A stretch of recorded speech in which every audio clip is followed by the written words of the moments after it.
अथ मन्त्रपाठः।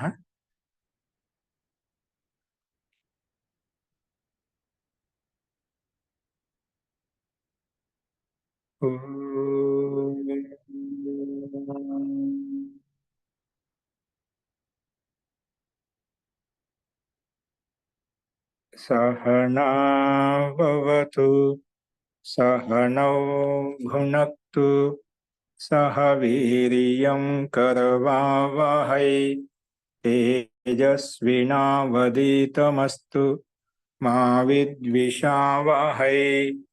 ॐ शांति शांति शांतिः। सर्वेभ्यो नमः। అందరికీ నమస్కారం అండి.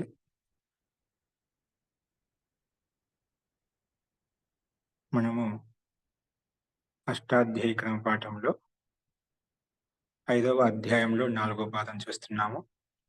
అందులో నిన్న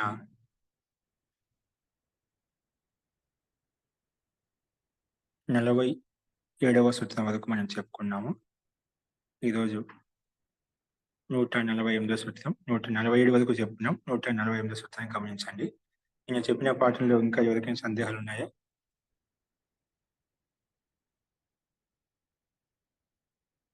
అస్తు ప్రకృతం అంచుతామా. చూడండి, సూత్రం వచ్చేసి మనకు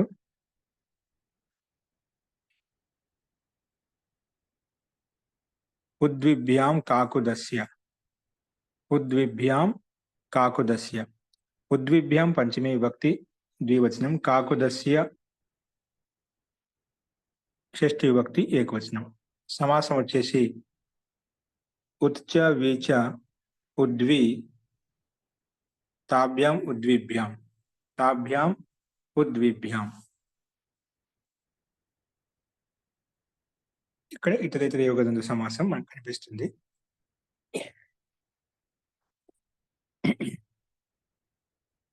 అనువృత్తి వచ్చేసి లోపః బహువ్రీహౌ సమాసాంతాః తద్దితాః జ్ఞా ప్రాతిపదికాత్ ప్రత్యయః పరశ్చ.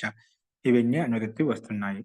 అర్థః ఉత్ వి ఇత్యేతాభ్యాం పరో యోః కాకుద శబ్దస్య లోపో భవతి సమాసాంతో బహువ్రీహౌ సమాసే. ఉత్ వి ఇత్యేతాభ్యాం పరో యః కాకుద శబ్దః. ఉత్ और వి ఈ రెండు శబ్దాల తర్వాత ఏదైతే కాకుద శబ్దం ఉందో దానికి లోపం అవుతుంది. దానికి కాకుద శబ్దానికి లోపం అవుతుంది. కాకుద శబ్దం మొత్తానికి లోపం అవుతుందా అంటే అలోంత్యస్య నియమం ప్రకారంగా అంతిమ కాకుదలో ఉండే దకారంలో ఉండే అకారం లోపం వస్తుంది అన్నమాట. అలాగే యః కాకుద శబ్ద తస్య లోపో భవతి సమాసాంతో బహువ్రీహౌ సమాసే. సమాసాంత లోపం అవుతుంది, అది బహువ్రీహి సమాసంలో మాత్రమే అవుతుంది అని చెప్పి అర్థం చేసుకోవాలి. అందుకే ఉదాహరణ ఇక్కడ ఉద్గతం కాకుదం అస్య ఉత్కాకుత్ వికాకుత్. ఉద్గతం కాకుదం అస్య ఉత్కాకుత్ వికాకుత్. ఈ రకంగా రెండు రూపాలు మనకు అనిపిస్తున్నాయి. అందుకే ఉత్ తథా వి ఈ రెండిటి శబ్దాల తర్వాత కాకుత్ శబ్దానికి ఏం చేసాం, సమాసాంత లోపం అంటే అంతిమ అకారానికి లోపం వస్తుంది అన్నమాట. ఇక కాకుద అనేది కాకుద శబ్దం అంటే కాకుదని తాలు అంటే మనకు తాలు భాగం ఉంటుంది. నాలుక కింది భాగం అయితే ఉందో, నాలుగు తాలు భాగం అంటే కొండ నాలుక పైన కింది భాగం అయితే ఉందో తాలు అని చెప్తాం అనమాట. జిస్కా ఉఠా హువా తాలు హే. తాలు భాగం ఎదిగితే ఉన్నతంగా ఉంది, అటువంటి వ్యక్తిని ఉత్కాకుత్ అని చెప్పి పిలుచుకుంటాం. ఉత్కాకుద్గా సంబోధిస్తాం అనమాట. ఇక్కడ మనకు ఉత్కాకుద బహుది సమాసం కాబట్టి ఇక్కడ మన ప్రకృతి సూత్రం ప్రకారం ఉత్ తర్వాత కాకుది శబ్దం ఉంది కాబట్టి దానికి సమాసాంత లోపం చేసినట్లయితే అకారానికి లోపం చేసిన ఉత్కాకుద్ అలా ఉంటుంది. ఉత్కాకుత్లో తకారానికి దకారం చేసినట్లయితే మనకి ఆల్రెడీ ముందుగానే కాకుద శబ్దం అన్నమాట. మనకి దకారానికి తకారం చేసిన ఉత్కాకుత్ అయిపోతుంది అన్నమాట భావసాన్య ప్రకారంగా ఉత్కాకుత్. అలాగే వికాకుత్ వి ఉపస్థితి వి శబ్దం తీసుకున్నట్లయితే వికాకుత్ కూడా అదే విధంగా అర్థం చేసుకోవాలి. జిస్కా తాలుస్థాన్ ఠీక్ నహీ హై, జిస్కా తాలుస్థానం సరిగా లేదో అతని వికాకుత్ వికృతం చెందిందో అని వికాకుత్ అంటాం. ఎవరికైతే తాలు భాగం ఉన్నతంగా ఉందని ఇచు యశాస్థాలవ్యాహ అంటాం కదా.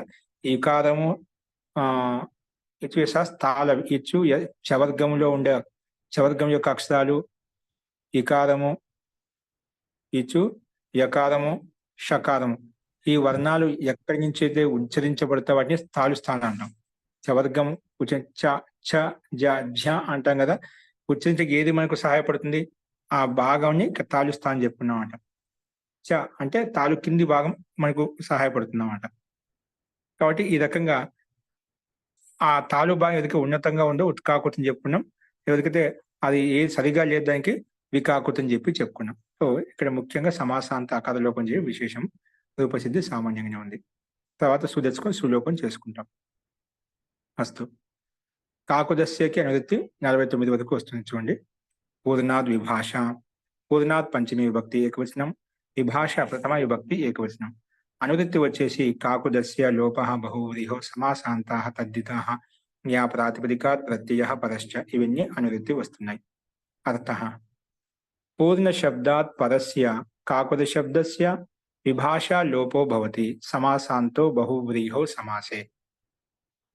పూర్ణ శబ్దాత్ పరస్య, పూర్ణ శబ్దానికి పరంగా కాకుద శబ్దం ఏదైతే ఉందో దానికి వికల్పంగా లోపం వస్తుందంట. విభాష కాకుద శబ్దస్య సమాసాంతో లోపం ఎలా వస్తుందంటే వికల్పంగా వస్తుంది. అందుకే విభాష లోపో భవతి సమాసాంతో బహువ్రీహౌ సమాసే. ఉదాహరణకు పూర్ణం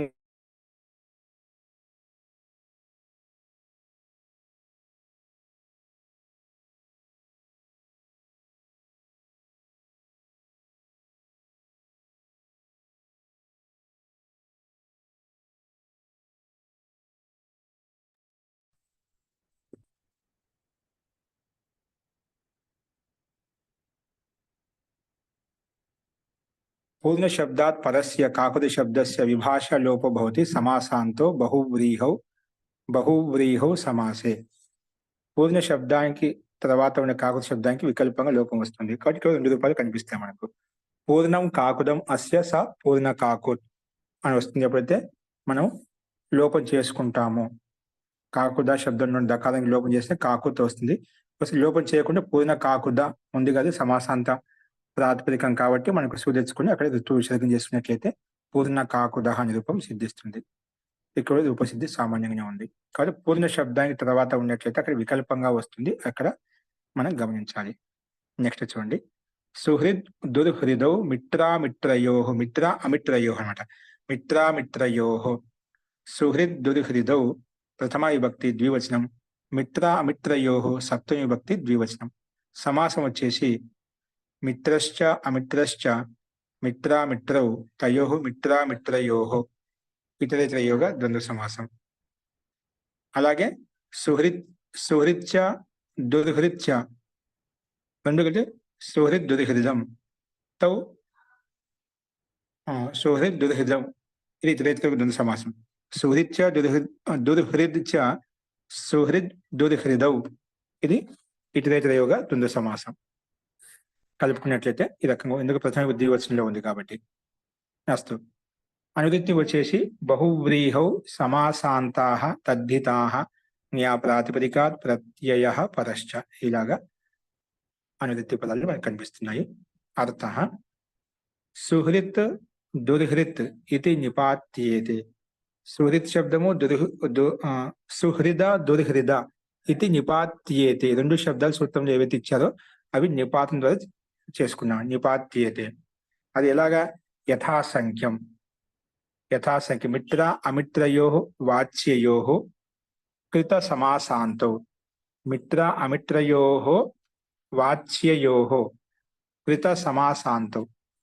ఇక్కడ పూర్ణ సమాసం చేసినటువంటి సందర్భం ఇక్కడ తీసుకోవాలి. కృత సమాసాంతం పూర్వంలో చెప్పుకునే విధంగా నేను వచ్చిన ప్రకారంగా పూర్వకృతం ఏ విధంగా చెప్పుకున్నాం అలాగా కృత సమాసాంతం ఎక్కడ సమాసం చేయబడిందో ఆ సందర్భంలో సుహృద్ శబ్దం మిత్రార్థంలో, దుర్హృద శబ్దం అమిత్రార్థంలో మనం తీసుకోవాలన్నమాట. అందుకే సుహృద దుర్హృద ఇది నిపాత్యేతే 2 శబ్దం నిపాతం చేయబడతాయి. యథాసంఖ్యం తీసుకోవాలి. మిత్ర అమిత్రయో వాచ్యం, మిత్రార్థ వాచ్యం ఉన్నప్పుడు సుహృద్ శబ్దం చేత, అమిత్రార్థ వాచ్యకం ఉన్నప్పుడు దుర్హృద్ శబ్దం ఇక్కడ నిపాతం చేయబడతాయి అన్నమాట.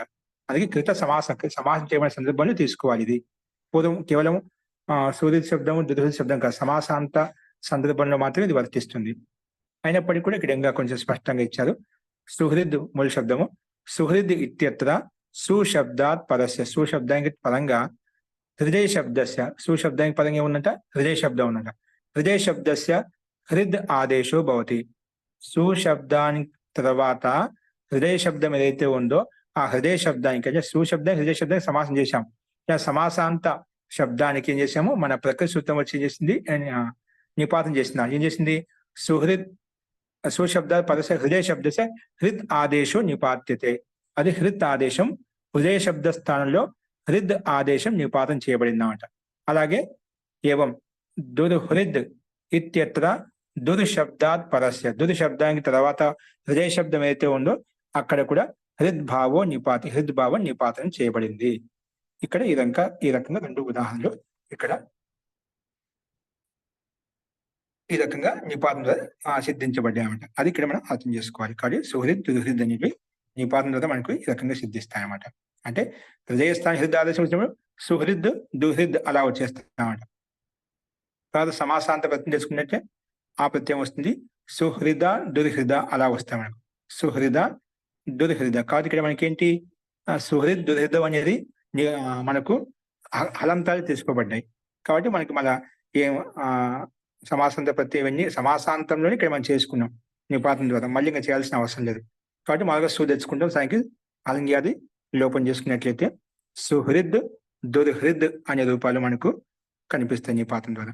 అది ఇక్కడ మనం అర్థం చేసుకోవాలి. కాబట్టి మిత్రవాచ్యం అమిత్రవాచ్యకం అయి ఉండాలి. ఆ సందర్భంలో మాత్రమే ఈ సూత్రం ప్రకారంగా నిపాతం చేయబడతాయని విశేషంగా చెప్పబడుతుంది.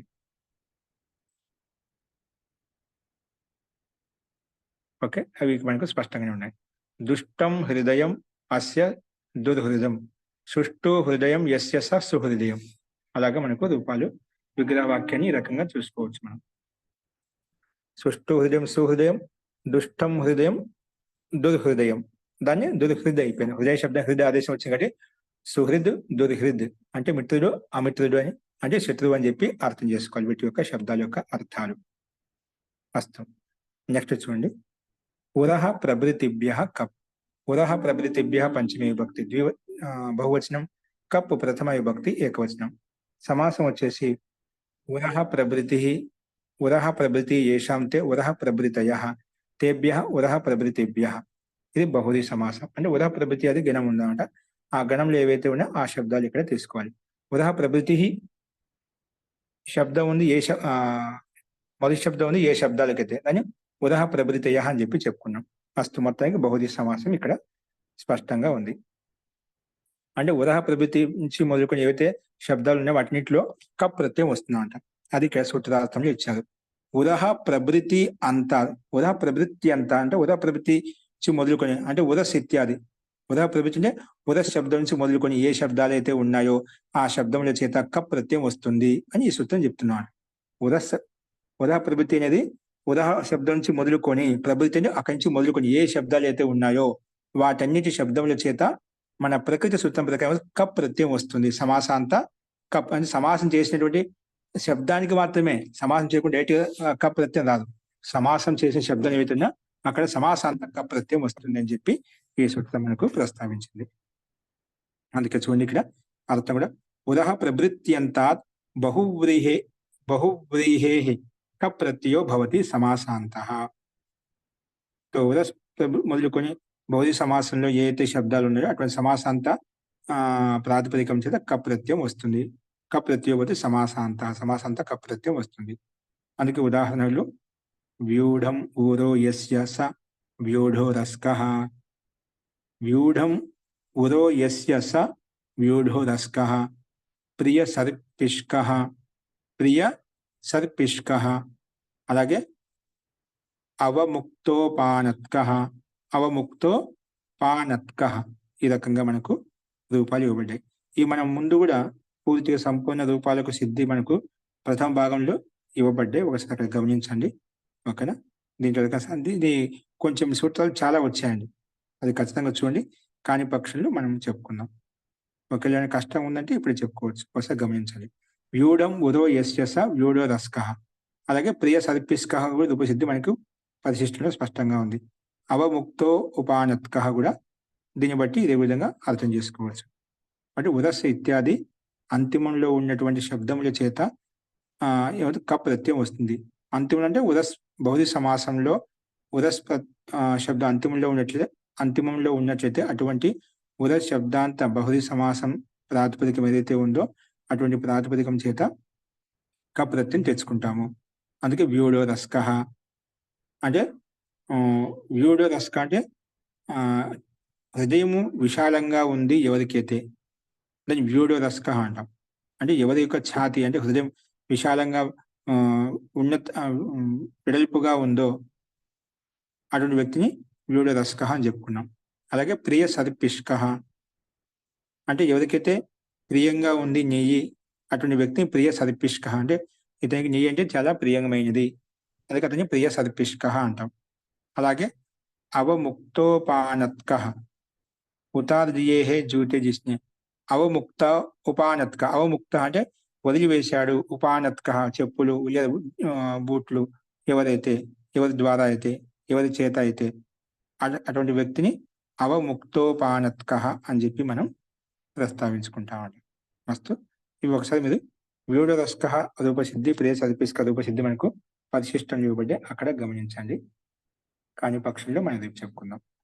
నెక్స్ట్ చూడండి, కప్కి అనువృత్తి 160 ఇంకా లాస్ట్ ఈ పాదానికి అంతిమ వరకు వస్తుందన్నమాట. అవేంటో చూడండి. ఇనః స్త్రియాం ఏంటి? ఇనః స్త్రియాం. మీకు రూపాలు ఎక్కడో తెలుసా? అవి రూపసిద్ధి ఎక్కడో తెలుసా మీకు? ఒకసారి గమనించండి, దాన్ని బట్టి మనం చెప్పుకుందాం. చూడండి, ఇనః స్త్రియాం. ఇనః పంచమి విభక్తి ఏకవచనం, స్త్రియాం సప్తమి విభక్తి ఏకవచనం. అనువృత్తి వచ్చేసి కప్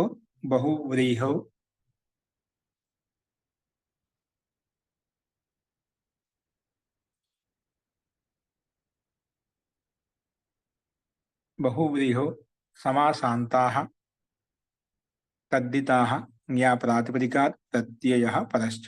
ఇవన్నీ అనువృత్తి వస్తున్నాయి. అర్థః స్త్రియాం విషయే ఏంటి? స్త్రియాం విషయే. ఇక్కడి నుంచి కప్ ప్రత్యయం యొక్క అధికారం నడుస్తున్నాం. అన్ని కూడా సమాసానికి అంతా కప్ ప్రత్యయం. టచ్ ప్రత్యయం తెచ్చుకున్నాం, అచ్ ప్రత్యయం తెచ్చుకున్నాం, రకరకాల ప్రత్యయాలు తెచ్చుకున్నాం సమాసానికి అంత్యంలో. ఇప్పుడు కప్ ప్రత్యయం వస్తుందన్నమాట. తో స్త్రియాం విషయ స్త్రీలింగ విషయంలో స్త్రియాం విషయే ఇన్నంతాద్ బహువ్రీ, ఇన్నంత బహువ్రీ సమాసం అయితే ఉందో ఇన్నంతాద్ బహువ్రీ అంటే ఇన్ ప్రత్యయం ఇన్నంత శబ్దం అంత్యంలో ఉన్నటువంటి బహువ్రీ సమాసం. అటు బహువ్రీ సమాసం చేత కప్ ప్రత్యయం వస్తుంది. సమాసాంత కప్ ప్రత్యయం వస్తుంది అన్నమాట. అందుకే బహువ్రీహి కప్ ప్రత్యయో భవతి సమాసాంతః. సమాసాంత కప్ ప్రత్యయం వస్తుంది. ఉదాహరణకి బహవో దండినో యస్యాం శాలాయాం సా బహుదండికా శాలా. బహుఛత్రికా బహుస్వామికా నగరి. బహవో దండినో యస్యాం శాలాయాం. చాలా మంది దండిన సన్యాసులు ఉన్నారు ఏ శాలలో అయితే. సా బహుదండికా శాల. అలాగే బహుఛత్రిక ఏ శాలలో అయితే ఎక్కువ ఛత్రిక అంటే గొడుగులు పట్టుకుని ఉన్నారో ఆ శాలను బహుఛత్రికా శాల లేదా నగరి ఏదని చెప్పుకోవచ్చు మనం. బహుస్వామిక ఏ శాలలో అయితే, ఏ నగరంలో అయితే, ఏ గ్రామంలో అయితే ఎక్కువ మంది స్వాములు ఉన్నారో దాన్ని బహుస్వామిక నగరం. బహుస్వామిక ప్రకోష్టం మన ఇష్టం, అది నగరమా గ్రామమా పట్టణమా మన ఇష్ట దేశమా ఏదైనా తీసుకోవచ్చు, లేదా అరణ్యమా హిమాలయమా ఏదైనా తీసుకోవచ్చు. ఇక్కడ మనకు మొత్తానికి బహుదండిక, బహుఛత్రిక, బహుస్వామిక అనే రూపాలు ఇక్కడ కనిపిస్తున్నాయట.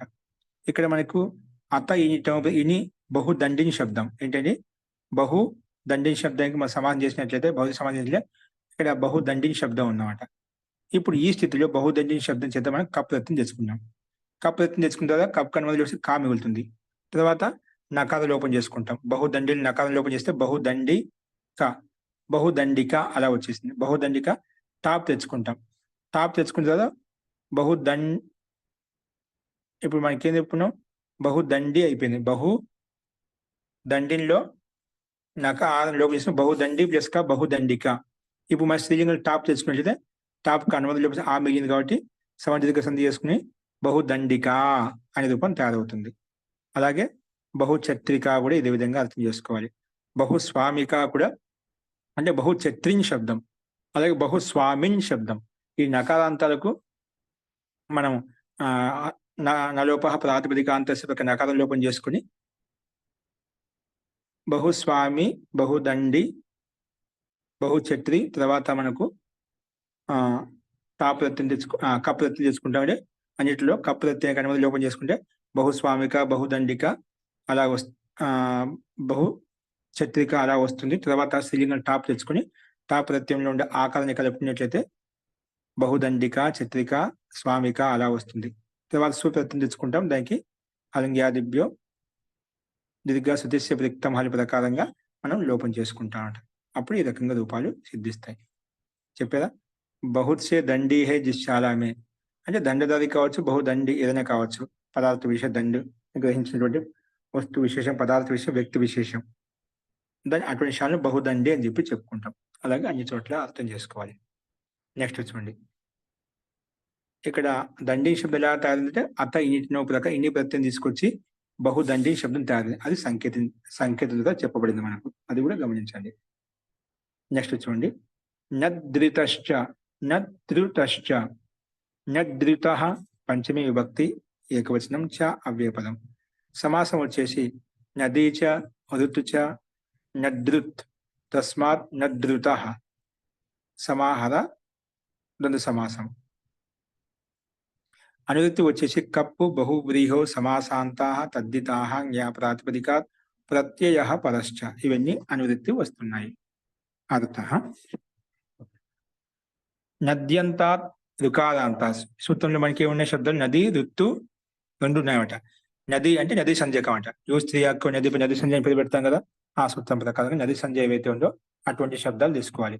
నద్యంతాత్ రుకారాంతాచ, నద్యంత ప్రాతిపదికం కావచ్చు లేదా రుకారాంత ప్రాతిపదికం కావచ్చు. అటువంటి నది అంత్యంలో ఉన్నటువంటి రుకార అంత్యంలో ఉన్నటువంటి బహువ్రీహేహి బహుది సమాసం ఏదైతే ఉందో అటువంటి బహుది సమాసాంత ప్రాతిపదికం చేత కప్ ప్రత్యయో భవతి. సమాసాంత కప్ ప్రత్యయం వస్తుంది.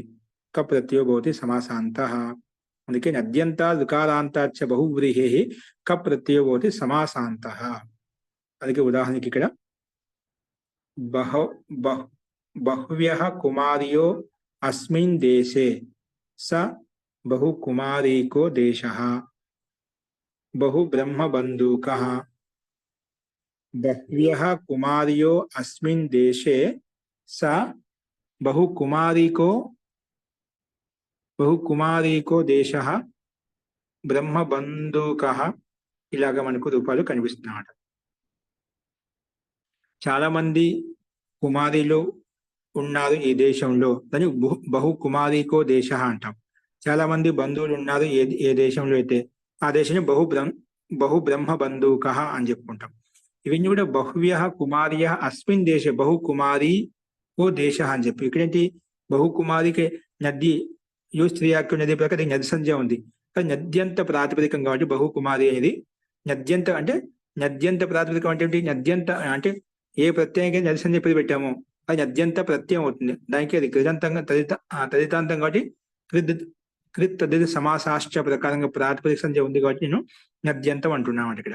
నద్యంత ప్రాతిపదికం కాబట్టి మొత్తానికి నద్యంత ప్రాతిపదికం కాబట్టి ఇక్కడ బహుకుమారి అనేది.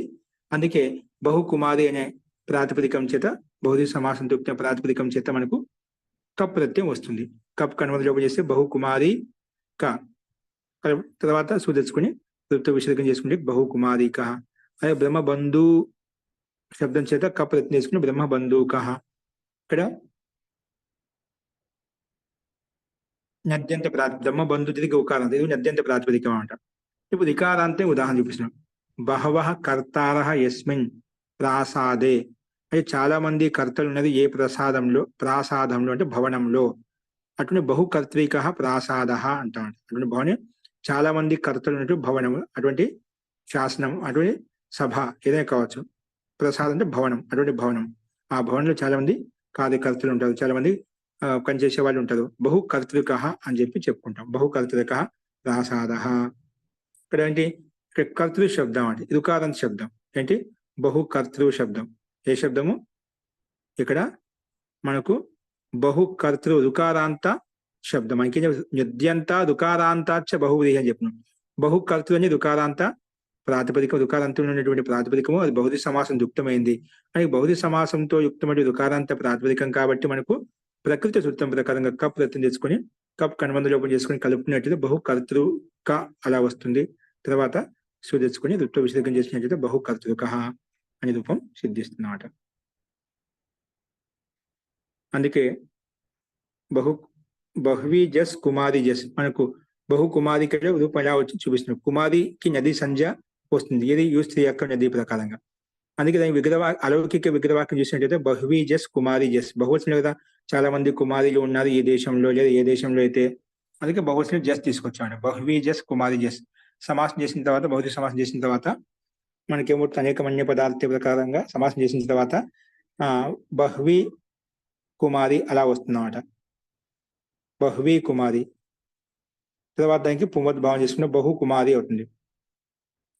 అవుతుంది బహు కుమారి అవుతుందన్నమాట. పుంవద్భావం చేసిన బహు కుమారి తర్వాత బహు కుమారి అనే సమస్త పదానికి యోస్త్రీయాఖ్య నది ప్రకారంగా నది సంధ్య ఉంది కాబట్టి మనం కప్పు ఎత్తుని తీసుకుని బహు కుమారిక అలా రూపం వస్తుందన్నమాట. తర్వాత సు తెచ్చుకుని ఋత్వ విసర్గం చేసుకుంటాం. కుమారి జస్ తర్వాత కప్ ప్రత్యయం వస్తుంది. తర్వాత స్త్రీయా పుంవద్ భావం చేసుకుని బహు అవుతుంది. బహువి అనే బహుగా మారిపోతుంది. బహు కుమారి కప్పు, బహు కుమారి సు, బహు కుమారిక. ఈ రకంగా అన్ని చోట్ల ఇదే విధంగా అర్థం చేసుకోవాలని చెప్పి సంకేతం ద్వారా చెప్పబడింది. నెక్స్ట్ చూడండి, శేషాద్ విభాష. శేషాద్ పంచమీ విభక్తి ఏకవచనం, విభాష ప్రథమ విభక్తి ఏకవచనం. అనువృత్తి వచ్చేసి కప్ బహువ్రీహౌ సమాసాంతాః తద్దితాః నియా ప్రాతిపదికాత్ ప్రత్యయః పరశ్చ. ఇవన్నీ అనువృత్తి వస్తున్నాయి. అర్థః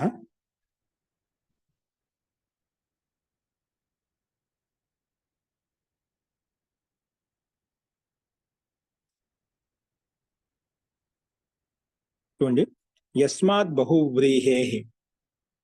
బహువ్రీహే సమాసాంతో నా విహితః.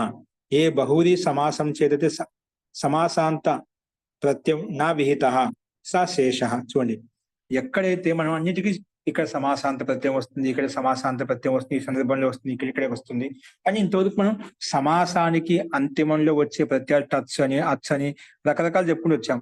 అతసుచ్ అని చెప్పి ఇతసుచ్ అని చెప్పి, ఓకేనా, అలాగే ప్రత్యయాలు చెప్పుకుంటూ వచ్చాం. అని చెప్పంగా ఇంకా మిగిలిన శబ్దాలు ఏవైతే ఉన్నాయో అవి శేషము అంటామట.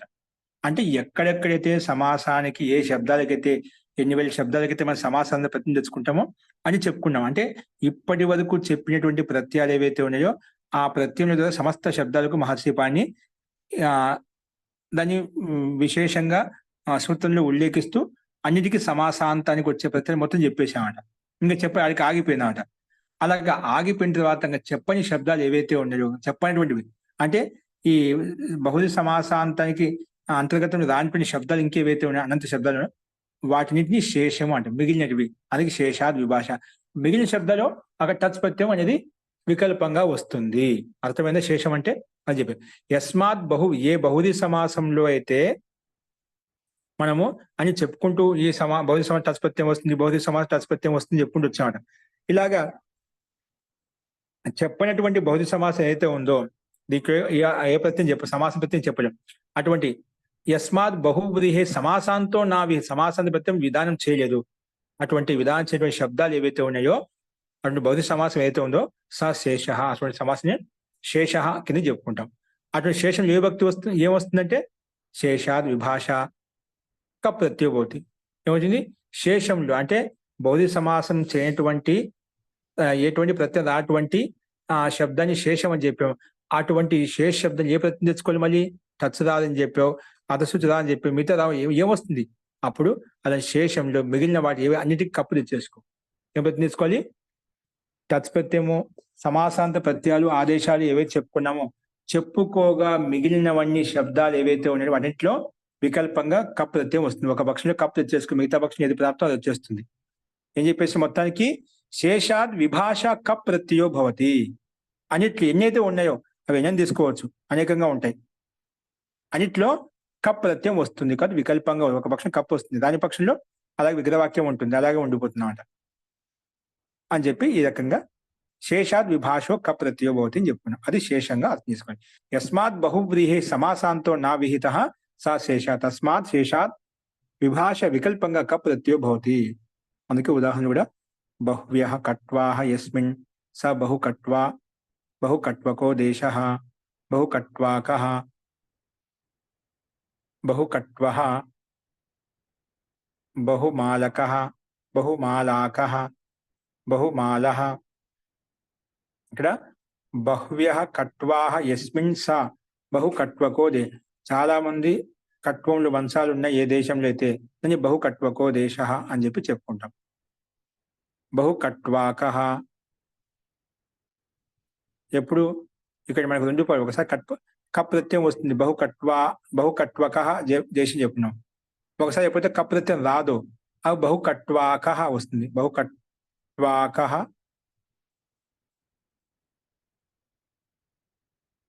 బహుకట్వః బహుకట్వకః ఇది సమాసాంత కప్ ప్రత్యయం వచ్చిన బహుకట్వాకః బహుకట్వః ఈ రెండు కూడా సమాసాంతరే కప్ ప్రత్యయం. బట్ బహుకట్వాకఃలో కూడా బహుకట్వా ప్లస్ అక కప్ ప్రత్యయం కా మిగిలింది బహుకట్వాకః బహుకట్వకః. ఇక్కడ రెండింటికి మధ్య మనకు దీర్ఘం ఒక చోట హ్రస్వం ఒకసారి దీర్ఘం ఉందన్నమాట. ఎప్పుడైతే మనకు సమాసాంత కప్ ప్రత్యయం రాదు బహుకట్వః ఉంటుంది. ఇక్కడ కప్ ప్రత్యయం కనిపించలేదు. బహుకట్వః ఓన్లీ కట్వా శబ్దం చేత మనకు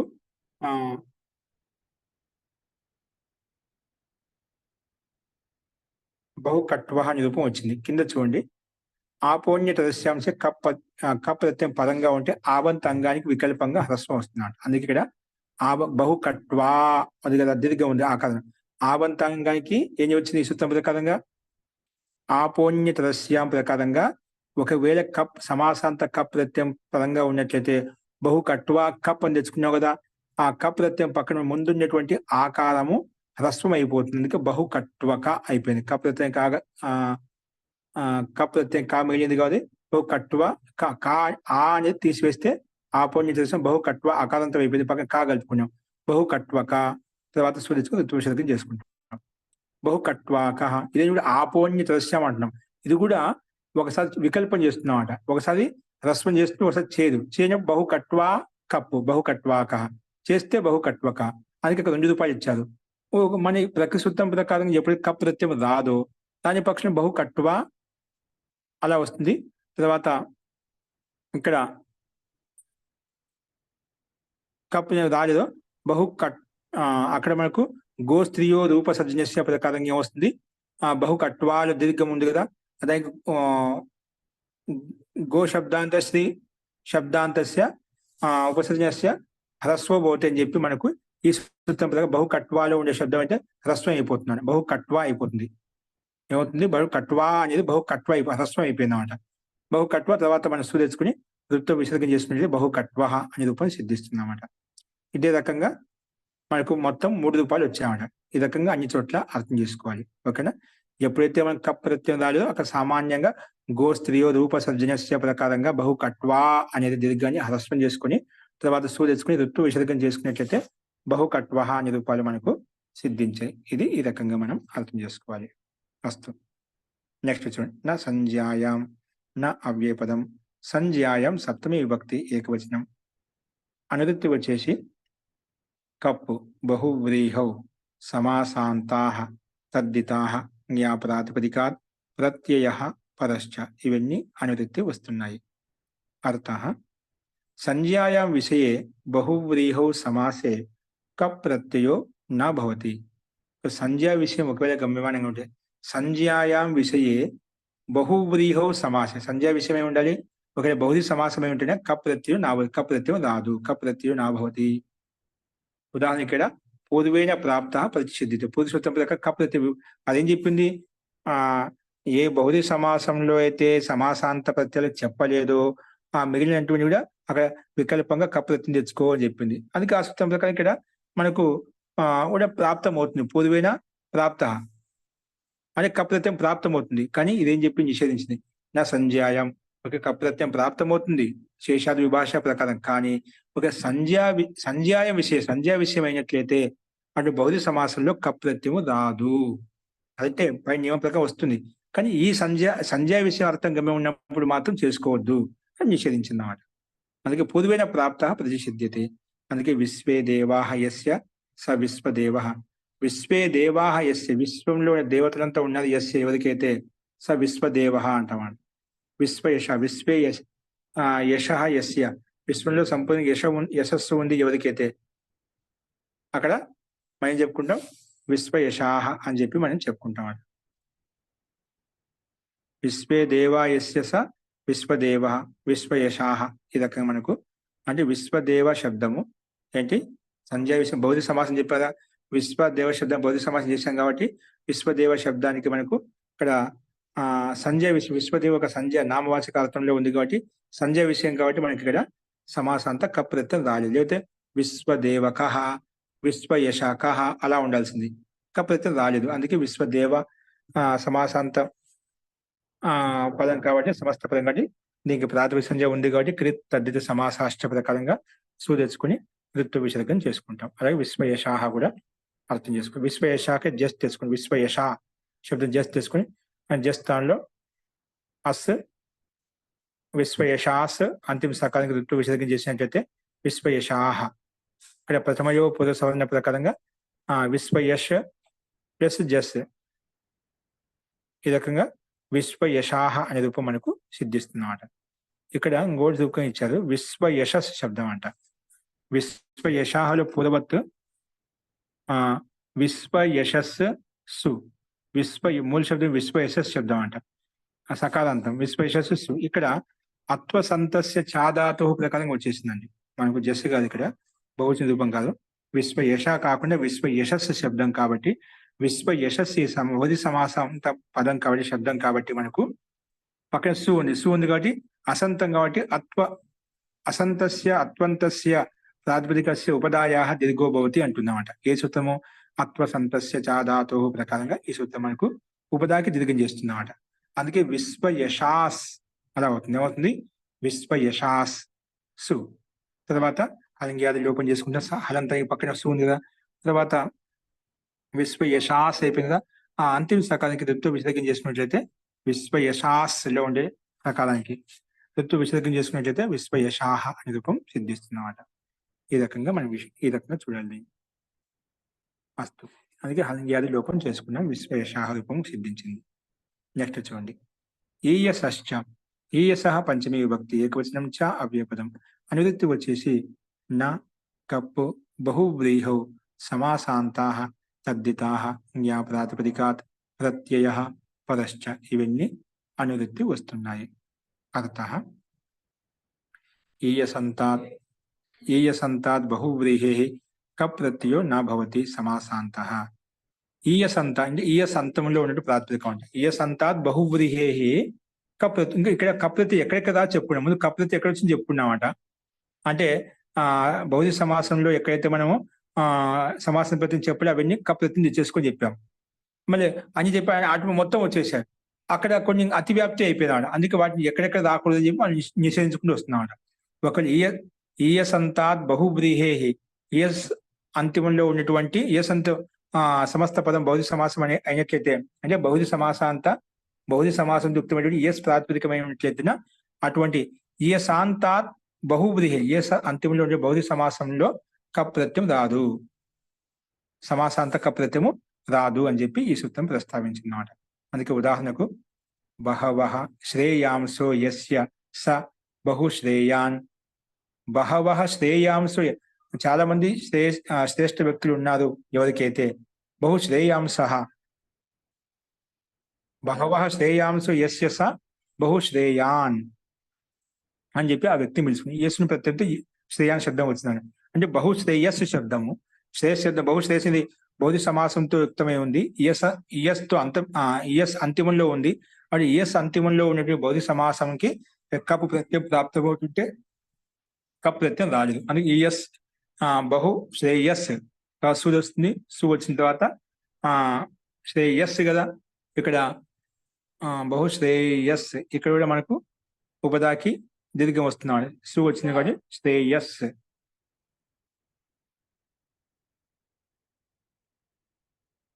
సు వస్తుంది. సు వచ్చిన తర్వాత ఇక్కడ ఉగి శ్రేయ ఇయస్సు ఉంది కదా, ఉగిత్ ప్రత్యయం అంట. కాబట్టి ఉగిత్ దశం సర్వ నామస్థానే చా ధాతు ప్రకారంగా వస్తుంది. నుమ్ భాగం వస్తుంది. నుమ్ భాగం వచ్చి నుమ్ కర్మ లోపం చేస్తే ఇన్ను మిగులుతున్నాడు. శ్రేయన్స్ అయిపోతున్నా. శ్రేయన్స్. తర్వాత ఆలింగ్యాభ్యో దీర్ఘాసుతస్య ప్రతిక్తం అని ప్రకార సులోపము నలోప ప్రాతిపదికాంతస్య ప్రక సకార లోపం చేసుకుంటే శ్రేయాన్ అని రూపం వస్తుంది. ఇక్కడ ఇంకోటి అసంత ప్రత్యయం కాబట్టి ఆత్మసంతస్య చాదాతో ప్రక ఇక్కడ ఉపదాకి దీర్ఘము చేసుకుంటామంట. శ్రేయన్ అనేది శ్రేయాన్స్ గా మారిపోతున్నాడు. ఉపదాకి నాంత అంగానికి ఉపదాకి దీర్ఘం చేసుకున్నట్లయితే శ్రేయాన్ అయిపోతుందన్నమాట. అసంత అత్వసంతస్య చాదాతో ప్రకారంగా ఉపదాకి దీర్ఘం చేసుకుని శ్రేయాన్.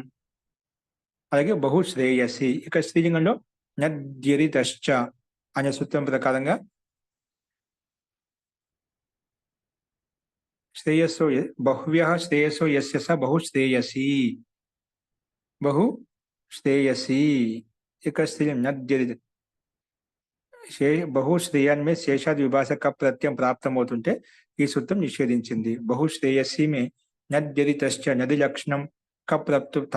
ఇక్కడ నద్యరితశ్చ బహు శ్రేయస్సులో కప్ ప్రత్యయం ప్రాప్తమవుతుంటే ఈ సూత్రం మన ప్రకృతి సూత్రం ఈయశ్చ అనే సూత్రం ప్రకారం నిషేధించబడింది అన్నమాట. అందుకే ప్రశస్య స్రహ,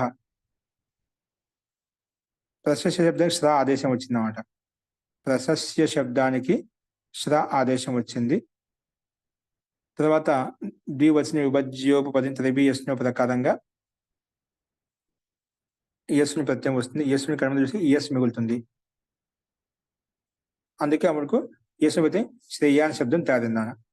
మిగిలినది శ్రేయశీలక స్త్రీలింగంలో మనకు ఉగితశ్చ ప్రకారంగా ముందు చెప్పుకున్నారు. అసలు ఈ ప్రత్యయం చేసుకుని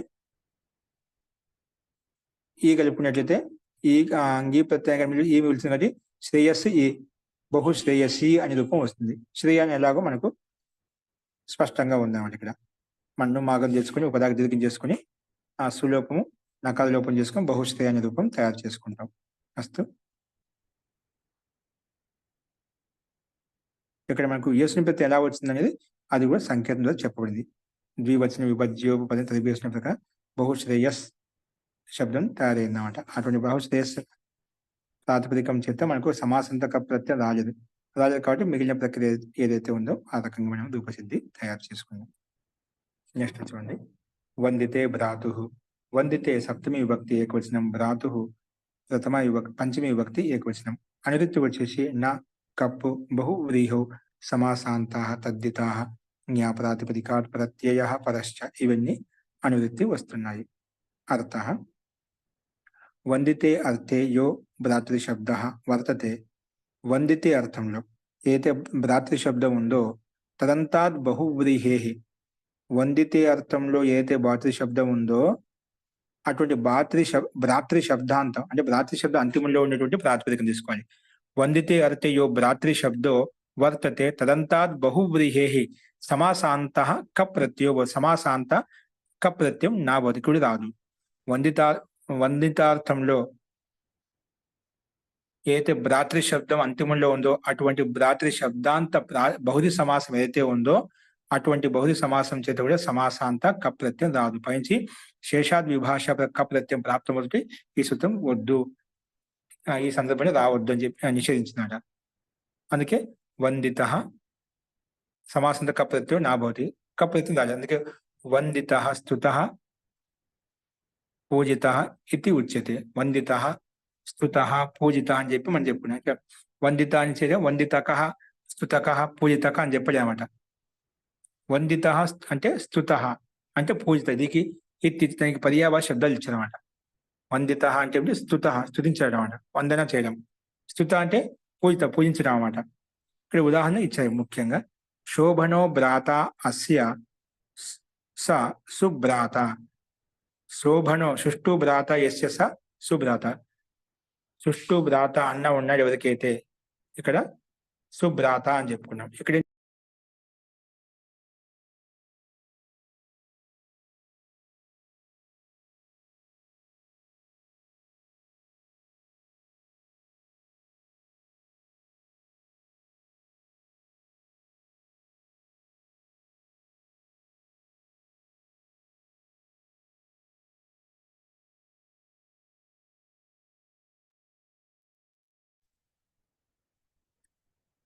ఇక్కడ మనకు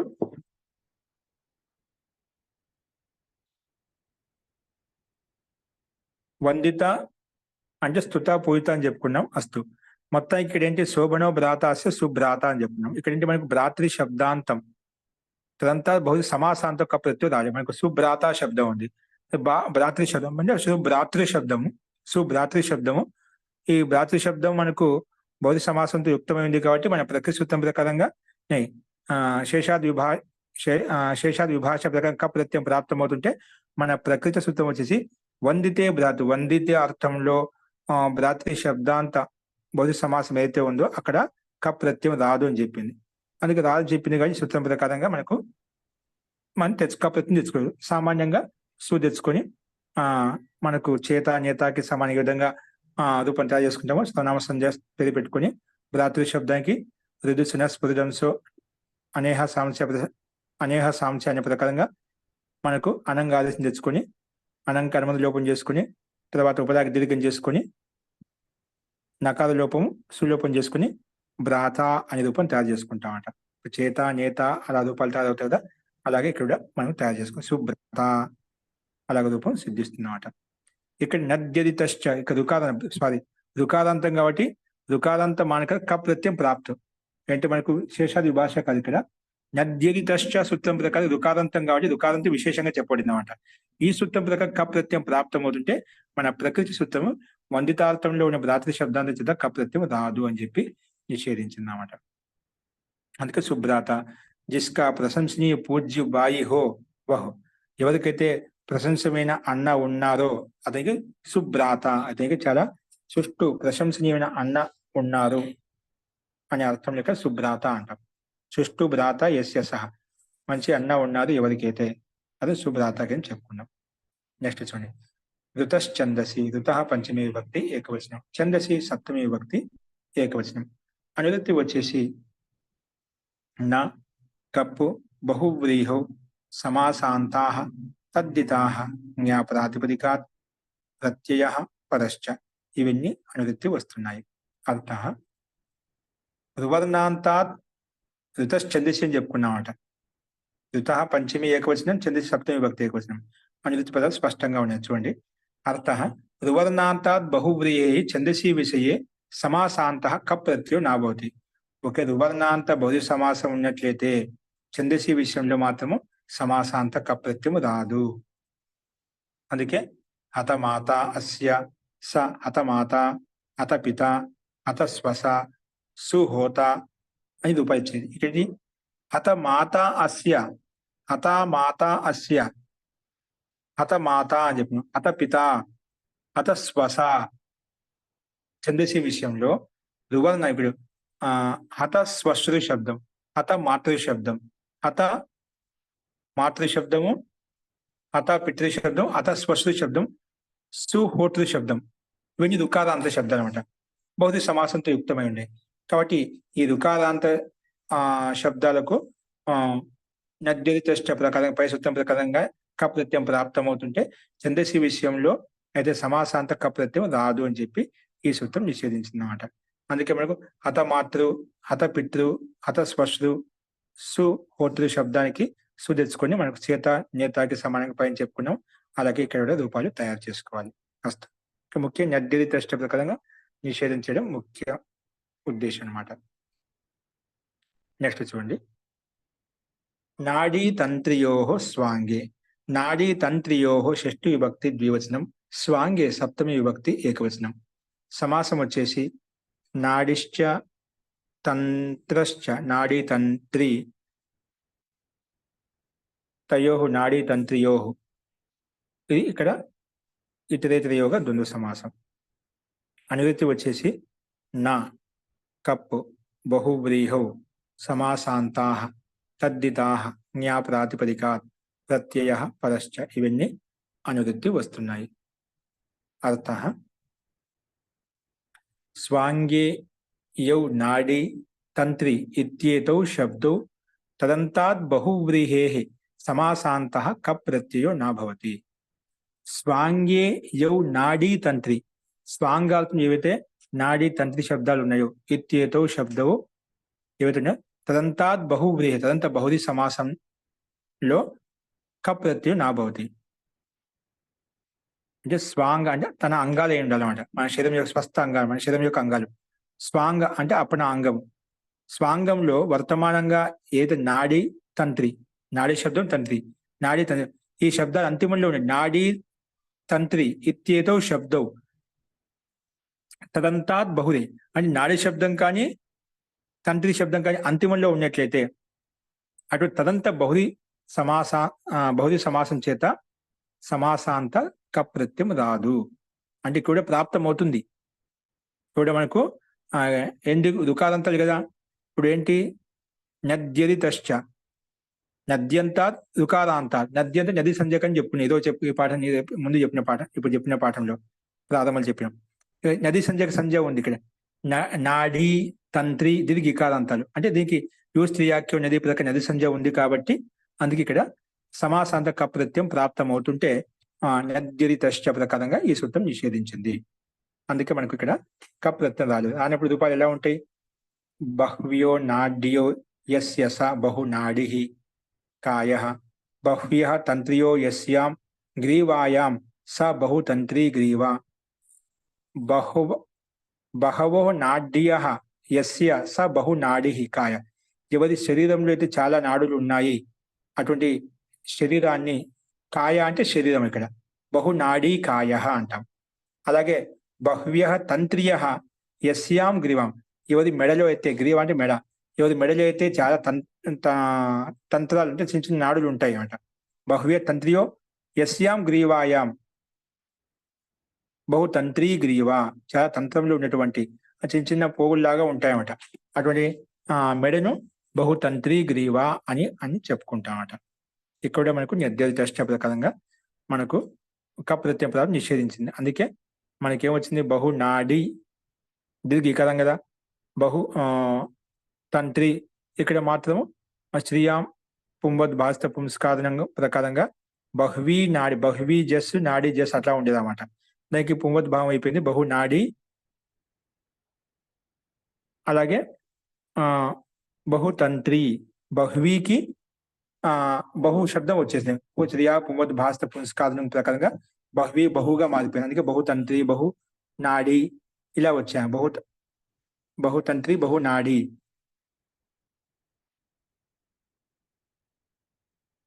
అందుకే బహు ఇక్కడ నాడీ శబ్దం ఏంటి? మనకు దీర్ఘికారంతో యుక్తమైన బహు నాడి కాయ బహుతంత్రీ గ్రీవ. ఇక కాయ శబ్ద స్త్రీలింగంలో ఉంది, పుల్లింగంలో ఉంది కాబట్టి బహు నాడి అని చెప్పి మనకు ఇక్కడ పుల్లింగ శబ్దం కనిపిస్తుంది. బహుతంత్రీ గ్రీవ, గ్రీవా శబ్ద స్త్రీలింగంలో కాబట్టి స్త్రీలింగంలో మనం ప్రతి తెచ్చుకుని బహుతంత్రీ అని చెప్పి చెప్పుకున్నాం. బహుతంత్రీ శబ్దం ఇక్కడ స్త్రీలింగం, గ్రీవా శబ్ద స్త్రీలింగంలో ఉంది కాబట్టి గ్రీవాకి విశేషణం బహుతంత్రీ గ్రీవ, ఇది విశేషణం కాబట్టి దాని ప్రకారంగా స్త్రీలింగ ప్రత్యయంతో యుక్తమైనటువంటి బహుతంత్రి శబ్దం మనకి కనిపిస్తుంది. ఇక్కడ కాయ పుల్లింగంలో ఉంది కాబట్టి బహు నాడి అనే రూపం మనకు కనిపిస్తుంది. అంటే గోస్త్రీయ రూప సంజ్ఞస్య ప్రకారంగా ఇక్కడ మనకు హ్రస్వం చేసుకుంటాం అన్నమాట. ఇక్కడ హ్రస్వం చేసుకుంటాం. ఇక్కడ ఏదో సూత్రం ఉందనిపిస్తుంది నాకు, కానీ దీని ప్రకారం చేసేస్తాం. అలాగే బహు నాడి ఇక్కడ హ్రస్వం కనిపిస్తుంది, అందుకే బహు నాడి కాయ. అలాగే బహుతంత్రిలో మనకు దీర్ఘం స్త్రీలింగ ప్రత్యయం తెచ్చుకుని బహుతంత్రి అనేది మనకు కనిపిస్తుంది ఇక్కడ. అంటే ఆల్రెడీ మనకు తంత్రి శబ్ద దీర్ఘమే ఉంది, కానీ మన ప్రకృతి సూత్రం ప్రకారంగా తెచ్చుకొని మళ్ళీ ఋతు విషయాలు చేసుకుంటాం. నెక్స్ట్ చూడండి, तंत्री शब्द यहाँ धमनी का वाचक है. नद्यदि तष्ट नदी लक्षण जो कब प्राप्त था निषेध हो गया. नाड़ी तंत्री शब्द तदंत बहुधी समासांत प्रत्यय नहीं होता. अस्तु ఇక్కడ మామూలుగా మనం ప్రశ్న చేసుకుని బహు నాడి కాయ బహుతంత్రి గ్రీవ అనే రూపాలు మనకు రెండు కనిపిస్తున్నాయి.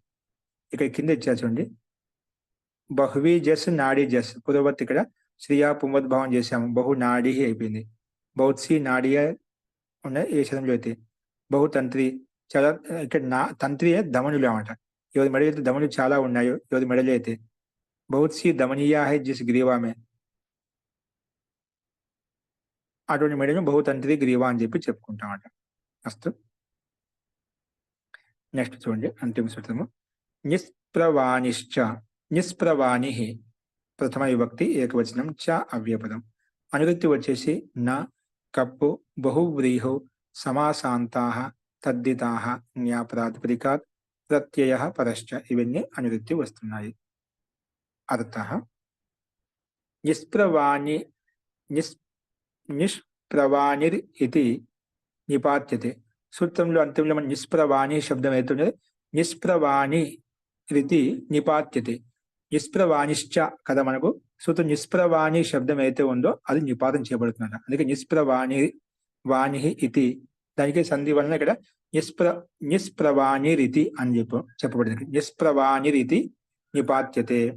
ఎలా అంటే ఇక్కడ నద్రితశ్చ ఇత్యనేన నదీ లక్షణే కపి ప్రాప్తే తస్య ప్రతిషేధో నిపాత్యతే. కూడా నిష్ప్రవాణి దీర్ఘికారం అంటారు. నిష్ప్రవాణి శబ్దం కాబట్టి నదీ సంధ్యకంతో యుక్తమైంది కాబట్టి నద్రితశ్చ ప్రకారం కప్రత్యం ప్రాప్తమవుతుంటే ఈ సూత్రం నిపాతం ద్వారా దానికి ఏం చేయబడింది, నిషేధించబడింది అన్నమాట. నద్రితశ్చ ఇత్యనేన నది లక్షణే కపి ప్రాప్తే తస్య ప్రతిషేధో నిపాదానికి ప్రతిషేధం ఈ మన ప్రకృతి సూత్రం ప్రకారం నిషేధించబడింది.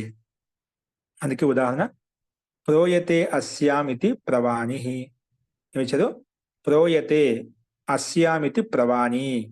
నిర్గత ప్రవాణి అస్య స నిష్ప్రవాణి.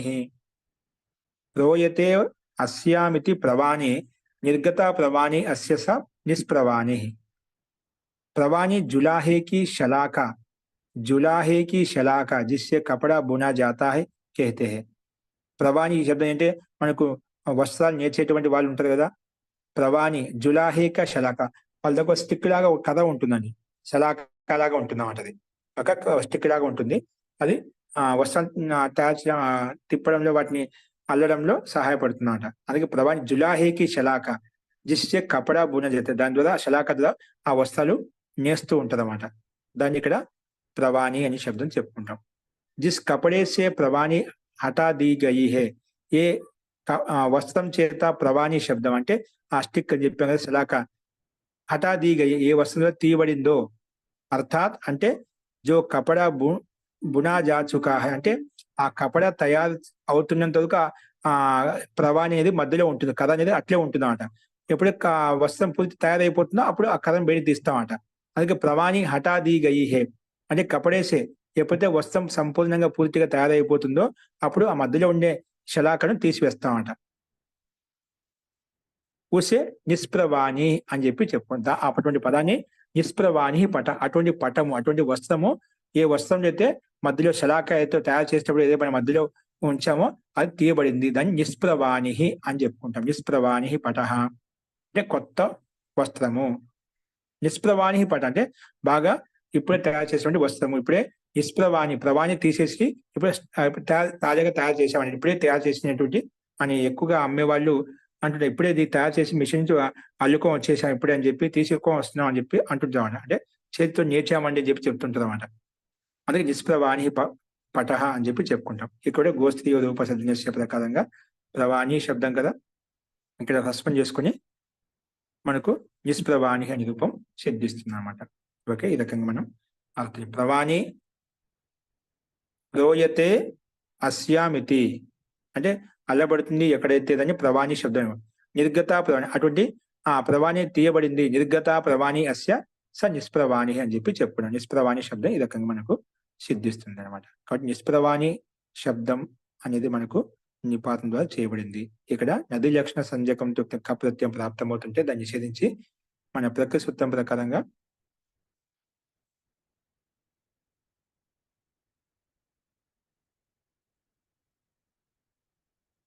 కప్రత్యం నిషేధించింది. కాబట్టి మనకు నిష్ప్రవాణి అనే శబ్దమే దీర్ఘం గోస్త్రీయ రూపసర్జన్య ప్రకారం హస్పం చేసుకుని తర్వాత సూ తెచ్చుకుని దిత్వ విసర్గం చేసుకున్నట్లయితే నిష్ప్రవాణి అనే రూపం సిద్ధిస్తుంది. ఈ రకంగా మనం అర్థం చేసుకోవాలి. ఈ రకంగా 5వ అధ్యాయంలో ఉన్నటువంటి 4వ పాదంలో 160వ సూత్రం ఇక్కడ అంతిమ సూత్రం ఇక్కడ సంపన్నమవుతుంది.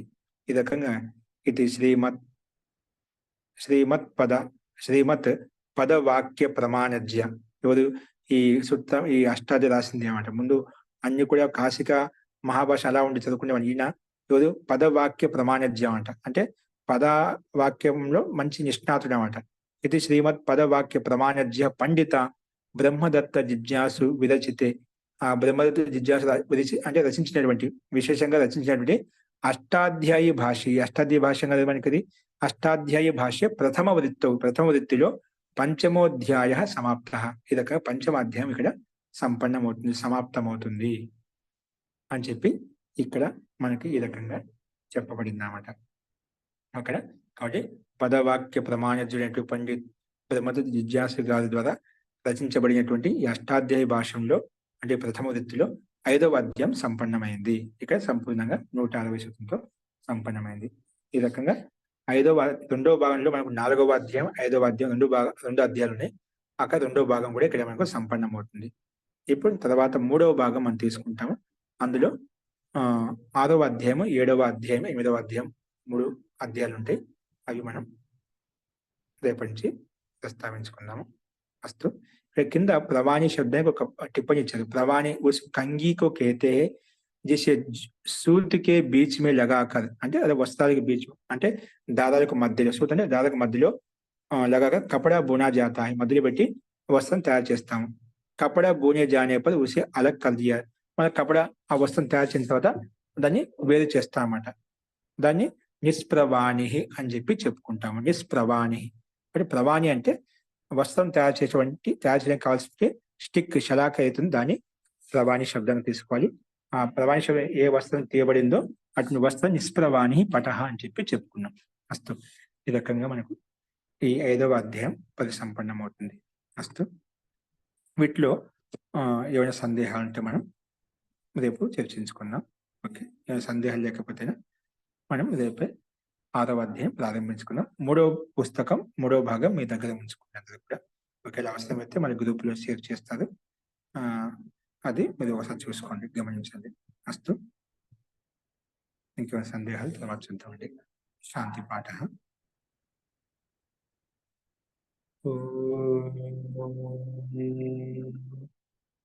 सर्वे भवन्तु सुखिनः, सर्वे सन्तु निरामयाः, सर्वे भद्राणि पश्यन्तु, मा कश्चित् दुःखभाग् भवेत्. ओम शांति शांति शांति. सर्वेभ्यो नमः. अंदरिकी नमस्कारम अंडी.